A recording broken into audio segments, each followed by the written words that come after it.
Today, our intrepid brothers, Dr. Blas Onanon and Professor Fuzz Frumbles, are in the Amazon rainforest.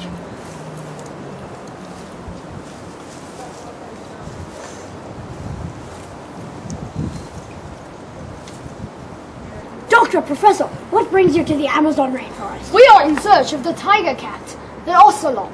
It has a stripy tail and lots of spots. It will be a long journey. We will meet lots of interesting animals along the way. The ocelot can hide behind small trees and bushes. It is very hard to find.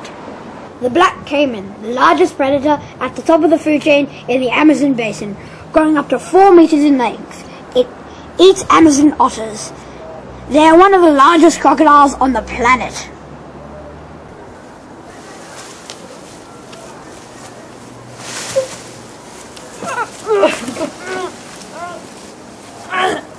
You could always punch it in the nose.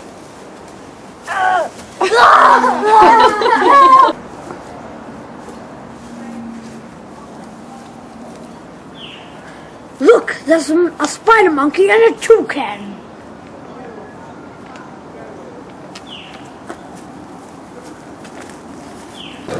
It's gonna be dangerous in the jungle. The ocelot's diet is fish, frogs, mice, rabbits, monkeys, lizards, snakes, birds, and young deer. The predators of the ocelot is man for hunting them for its fur.